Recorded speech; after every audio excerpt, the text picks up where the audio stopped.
जय श्री राधे, जय श्री कृष्णा। कहते हैं ना, तरुवर फल नहीं खाते है, नदी न संचय नीर, परमारथ के कारणे साधन धरा शरीर। इन्हीं सद्भावनाओं का आश्रय लेते हुए परम पूजनीय प्रातस्मरणीय बद्रिकाश्रम क्षेत्र के भागवत किंकर श्री राजेंद्राचार्य जी महाराज द्वारा संचालित श्री विष्णु भक्ति एवं सुलोचना देवी गौ सेवा ट्रस्ट निरंतर विगत कई वर्षों से दिव्यांगजनों की सेवा, असहाय वंचित जनों की सेवा एवं वृद्धजनों, गौ गंगा संत ब्राह्मण जनों की सेवा तथा भारतीय सनातन संस्कृति के संरक्षण एवं संवर्धन के लिए ट्रस्ट द्वारा निरंतर प्रयास किया जा रहा है। ट्रस्ट का उद्देश्य उच्च व्यक्तित्व का निर्माण एकमात्र शिक्षा के द्वारा ही संभव हो सकता है। इस आशय से हमारे ट्रस्ट द्वारा 2017 में रुद्रप्रयाग जनपदांतर्गत जखोली ब्लॉक क्षेत्र के ग्राम सभा चौरा में स्थायी चिकित्सा की व्यवस्था एवं आधुनिक सुख सुविधाओं से संयुक्त विद्यालय, जिसमें वैदिक शिक्षा, योग शिक्षा, तकनीकी एवं उच्च शिक्षा के अवसर प्रदान किए जाएंगे। 2017 में इसका कार्य प्रारंभ हो चुका है। अतः आप सभी महानुभावों, दानदाताओं का हम हृदय की गहराइयों से आभार व्यक्त करते हैं, क्योंकि आपके द्वारा दी गई दान राशि एवं पुण्य राशि के द्वारा ही यह संभव हो पाया है।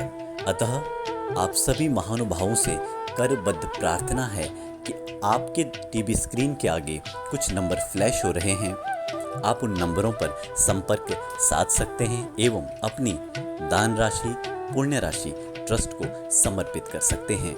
आपके द्वारा दी गई पुण्य राशि से किसी असहाय, दिव्यांग एवं वृद्ध जनों के चेहरे पर मुस्कुराहट आ सकती है। आप सभी महानुभावों से करबद्ध प्रार्थना है कि इस धार्मिक कार्य में अपनी सहभागिता दर्ज करें एवं परमार्थ को सफल बनाएं। इन्हीं सद्भावनाओं के साथ जय श्री राधे, जय श्री कृष्णा। सीताराम राधे श्याम जप करा, सीताराम राधे श्याम जप करा, सीताराम राधे श्याम जप करा, ओ सीताराम राधे श्याम जप करा।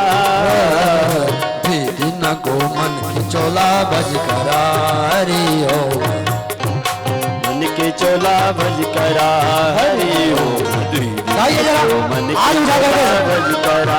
सीताराम राधे श्याम जप करा, ओ सीताराम राधे श्याम भज करा, सीताराम राधे श्याम भज करा, ओ सीताराम राधे श्याम भज करा। दिन को मन की चोला भज करा, हरि ओम दिन को मन की चोला भज करा, हरि ओम दिन को मन की चोला भज करा। आइए जरा हाथ उठा करके पूरे आगे उठाना, पूरे आगे उठाओ।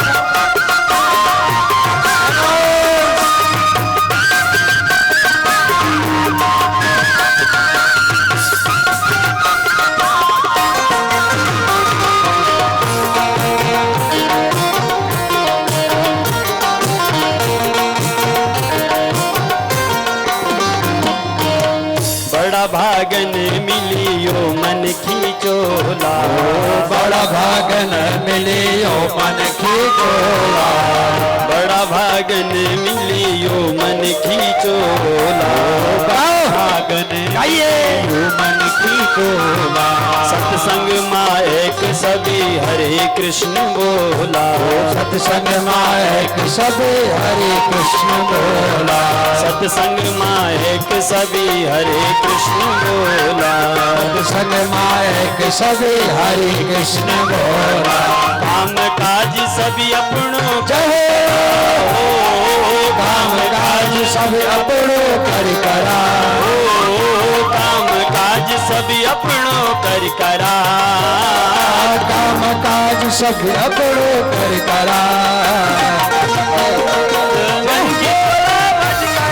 हरि ओम द्विदिन को मन की चोला भज करा हरि ओम द्विदिन को मन की चोला भज करा हरि ओम द्विदिन को मन की चोला भज करा सीताराम राधे श्याम भज करा सीताराम राधे श्याम भज करा ओ सीताराम राधे श्याम भज करा सीताराम राधे श्याम बोल करा द्विदिन को मन की चोला भज करा हरि ओम द्विदिन को मन की चोला भज करा हरि ओम द्विदिन को मन की चोला भज करा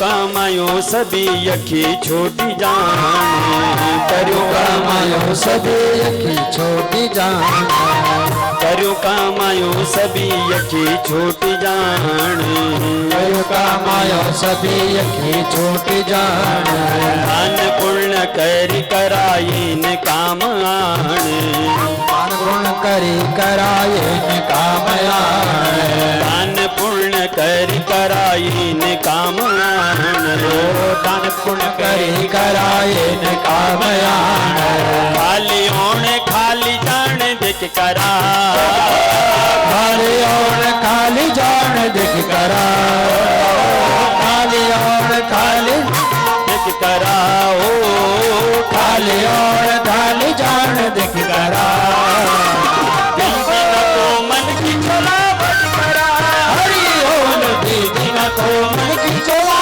भज करा द्विदिन को मन की चोला भज करा हरि ओम द्विदिन को मन की चोला भज करा सीताराम राधे श्याम भज करा सीताराम राधे श्याम भज करा ओ सीताराम राधे श्याम भज करा सीताराम राधे श्याम भज करा द्विदिन को भज करा हरि ओम द्विदिन को मन की चोला भज करा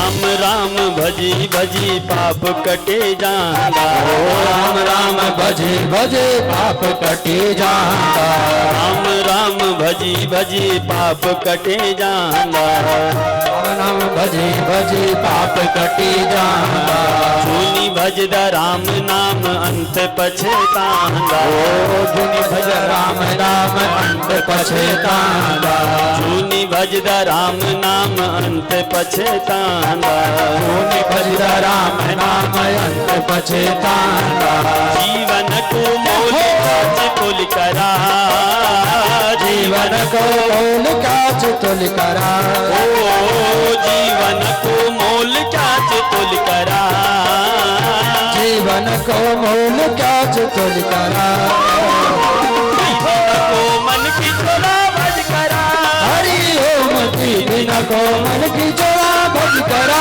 हरि ओम द्विदिन को मन की चोला भज करा हरि बोल द्विदिन को मन की चोला भज करा सीताराम राधे श्याम भज करा सीताराम राधे श्याम भज करा ओ सीताराम राधे श्याम भज करा सीताराम राधे श्याम भज करा द्विदिन को मन की चोला भज करा हरि ओम द्विदिन को मन की चोला भज करा हरि दीदी नको मन की चोला भज करा हरि ओम दीदी नको मन की चोला भज करा हरि ओम दीदी नको मन की चोला भज करा दीदी नको मन की चोला भज करा। बोले भक्त वत्सल भगवान की जय हर हर महादेव। तो जीवन में क्या है? सत्कर्म। सत्कर्म धर्म जिसके जीवन में है वही मनुष्य है। तो सुखदेव सनत कुमार कहते हैं कि हे नारद जी, जिसने अपने जीवन में कभी सत्कर्म न किया हो, कभी भगवान के नाम का संकीर्तन न सुना हो, जीते जीतू राह दूर, लेकिन मरने के बाद भी किसी के कान में प्रेत योनि में जाकर के भी यदि भागवत का शब्द भी पड़ जाता है तो वो मुक्त हो जाता है। ये बीच में मत बोलो, बीच में मत बोलो। नहीं नहीं, ये पानी का जो है ना पीछे लगा दो, किसी को पीना होगा तो वहां से ले लेंगे। हाँ, बीच में नहीं लेना है।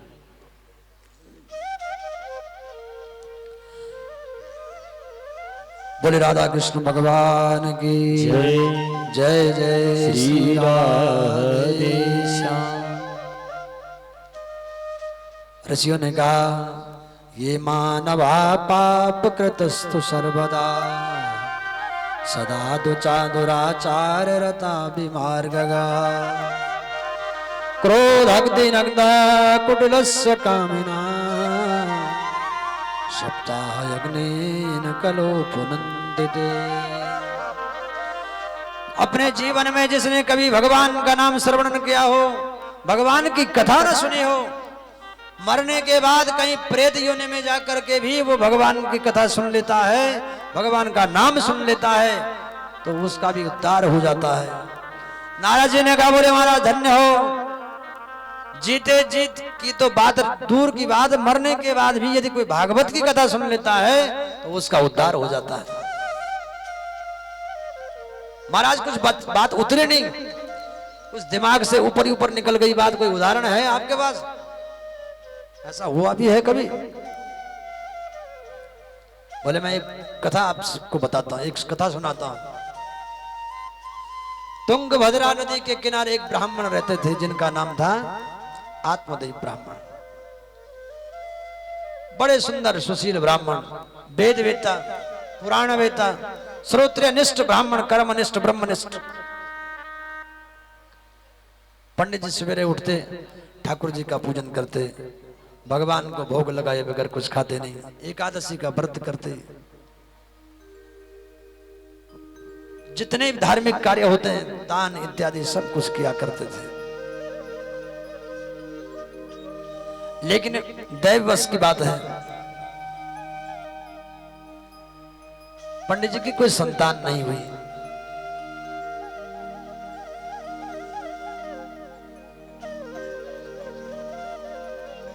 ब्राह्मण देवता सारा जीवन बीत गया लेकिन संतान कोई हुई नहीं। हुआ क्या है, जैसे पंडित जी थे ब्रह्मवेता, पत्नी ठीक उसके विपरीत, ठीक एकदम उल्टा स्वभाव। कैसा स्वभाव था? पंडित जी घर से निकल गए सवेरे, जजमाने में उठाया थैला वो तो निकल गए अपने। अब यहाँ जो है, जो उनकी धर्म पत्नी थी उनका नाम था धुंधली। धुंधली जैसा उसका नाम था वैसे उसके काम में थे।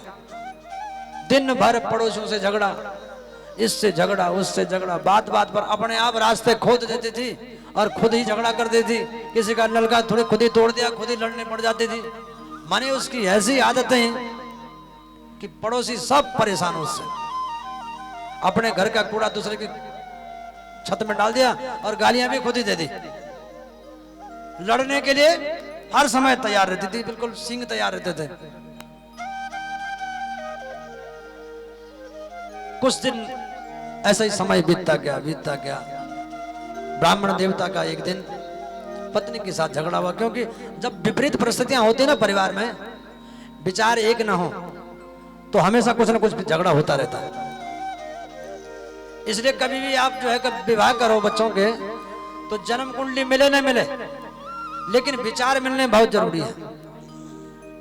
विचार अवश्य मिलाने चाहिए। किसी की धरती के विचार हैं तो किसी की आसमान के तो मुश्किल बनने वाली पर विचार कम से कम बराबर में होने चाहिए। चलो थोड़े बहुत तो एडजस्टमेंट हो सकता है, लेकिन पत्नी कहे मैं तो आसमान में उड़ना है। एक किसी की जन्म पत्री आई लड़के के लिए तो उसको मिलाया, जन्म पत्री मिल गई, लड़का देखने गया तो लड़की ने कहा, लड़के से कहा कि मेरी एक आदत है। क्या आदत है? बोले मैं एक जगह बैठ ही नहीं सकती कभी। अब लड़के ने कहा मैं तेरे को कहां घुमाता रहूंगा, फिर ऑफिस में जाऊंगा तो बस वहीं ले जाऊंगा तुझे भी, कि मुझे घूमने की आदत ज्यादा है। मैं एक जगह कभी बैठी नहीं आज तक। जो लड़का मुझे घुमाता रहेगा मेरी शादी उसी से होगी। अब सच में कोई ऐसा लड़का मिल जाए जो कभी घूमना जिसको पसंद ना हो तो बात बनेगी कि नहीं? नहीं बनेगी, बात मुश्किल है फिर। तो पंडित जी का और धुंधली का रोज झगड़ा होता रहता था।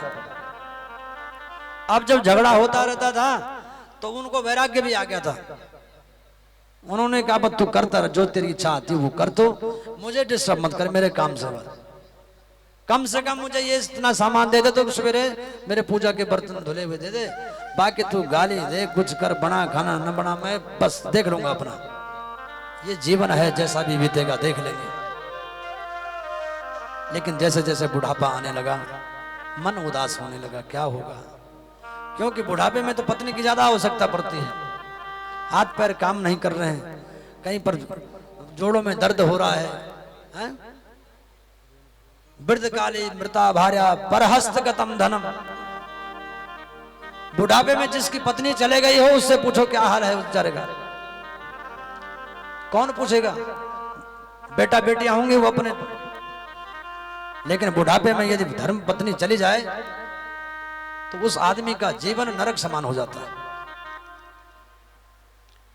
वृद्ध काले मृता भार्या परहस्त गतम धनम।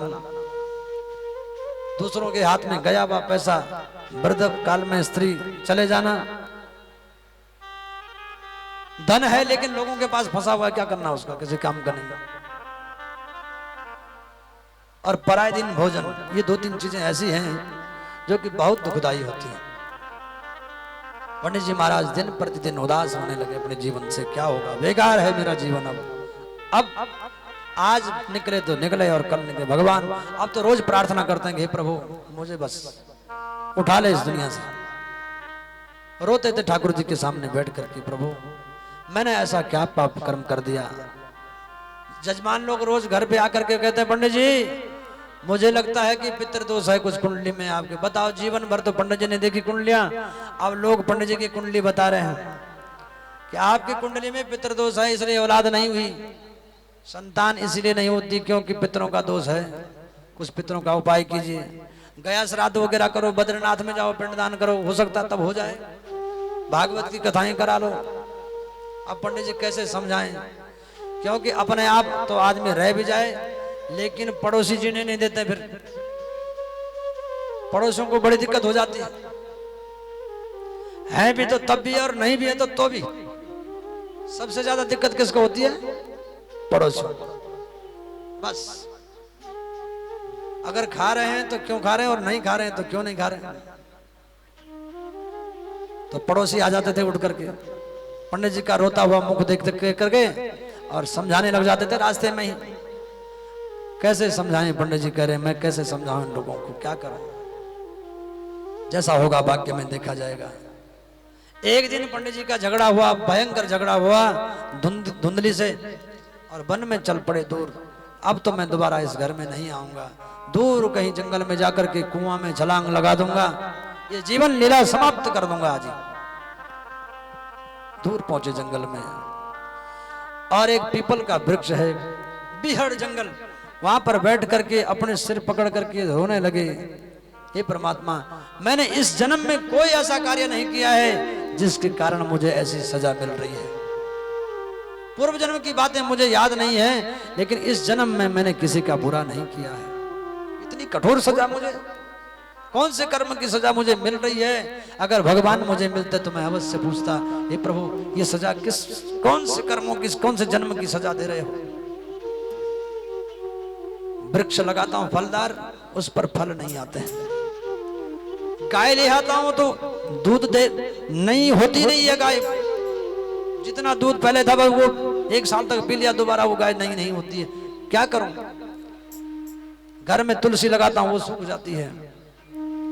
आखिर है क्या मेरी भाग्य में? इतने में एक महात्मा की दृष्टि पड़ गई। महात्मा जी ने देखा, लगता ब्राह्मण, लगता तेजस्वी ब्राह्मण है, कर्मनिष्ठ है, ब्रह्मनिष्ठ, जाकर के पूछो तो सही क्या दिक्कत है? हो सकता है कोई शास्त्रों में भूल हो गई होगी, कुछ सिद्धांत भूल गए होंगे, कुछ गलतियां हो गई होंगी, जाकर के उनका मार्गदर्शन करो थोड़ा सा। ब्राह्मण देवता के पास पहुंचे, हे ब्राह्मण देवता क्यों रो रहे हो? कथम रोदसी विप्रत्वं काते चिंता बलियसी बदतम सत्वरम मह्यम स्वस्य दुःखस्य कारणम। हे ब्राह्मण देवता क्यों रो रहे हो? अपने दुख का कारण मुझे बताओ, क्यों दुखी हो तुम? इतना परेशान, सकल से तो विद्वान लगते हो और फिर रो भी रहे हो साथ साथ। उचित नहीं है विद्वान को रोना, ज्ञानवान व्यक्ति को कभी रोना नहीं चाहिए। क्यों रो रहे हो? महाराज क्या बताऊं अपने जीवन की व्यथा। सारी व्यथा कथा सुना डाली महात्मा के चरणों में। महात्मा मिल गए, इसलिए ब्राह्मण देवता ने शास्त्रों में पढ़ा था कि महात्मा जब मिल जाएं तो मन की अवश्य ही मनोवांछित फल की प्राप्ति होती, मन के क्लेश दूर हो जाते हैं। महात्माओं की बातों पर भगवान को भी विवश होना पड़ता है। हो सकता कुछ फल मिल जाए, कुछ जीवन सुधर जाए। महात्मा के चरणों में प्रणाम करके ब्राह्मण देवता ने कहा, बोले प्रभु ये महात्मा कैसे बताऊं अपने जीवन की व्यथा कथा। संतान नहीं है, पड़ोसी रोज ताना देने आते हैं, गाय नहीं होती है, फलदार वृक्ष पर फल नहीं आते हैं। मेरे घर पर महाराज पितरों का श्राद्ध करता हूं तो कौवा भी रोटी लेने नहीं आता है। क्या करूं, कैसे करूं? आखिर मैंने क्या पाप कर्म किया है? ब्राह्मण देवता को महात्मा ने समझाया, हे महात्मन, हे ब्राह्मण देवता सुनो, इस प्रकार से रोने से काम नहीं चलेगा। महाराज मैं आपको बताता हूं, ब्राह्मण देवता कह रहे हैं उनसे, दिग्जीवितम प्रजाहीनम दिग्धनम च प्रजा विना दिग्धनम जनापत्यस्य दिक्कुलम संतति विना। ऐसा राजा का भी क्या करना जिसके पास प्रजा ही नहीं है? बिना प्रजा की राजा क्या करना उस राजा का, जब प्रजा ही नहीं है? कोई धन है लेकिन उस धन का कोई सदप्रयोग करने वाला नहीं है। संतान नहीं है। संतान की आवश्यकता क्यों पड़ती है? क्योंकि पिता जो भी कर्म करते हैं, जो भी कुछ संसार में बनाते हैं, मेहनत करके अपने संतान के पास छोड़ करके चले जाते हैं सुखी से कि मेरे बच्चे संभालने वाले हैं। माँ बाप कुछ बनाते हैं तो बच्चों को सौंपते हैं। पिता निश्चिंत होकर के इस जीवन यात्रा को समाप्त करके चले जाते हैं कि मेरे बाद संभालने वाले मेरे पुत्र हैं। अगर जिसका नहीं होता है तो उसका मन क्या होता होगा उस समय कि सारे जीवन मैंने मेहनत करी, सब कुछ बनाया और खाने वाला अंत में कोई नहीं रहा, उसको कौन संभालेगा? सब खंडर जैसा रह जाएगा।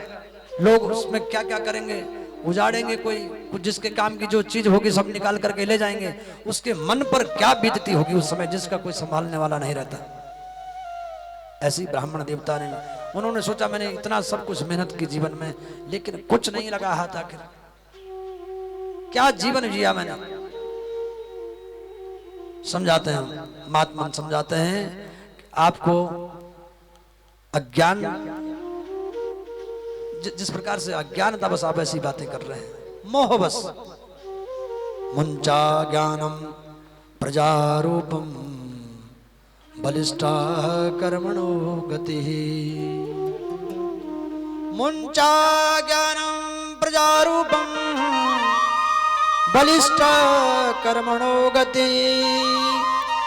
विवेकम तु समासाध्य त्यज संसार वासना। थोड़ा जो ज्ञान है आपका, उस ज्ञान का उपयोग कीजिए, अज्ञानता में मत रहिए।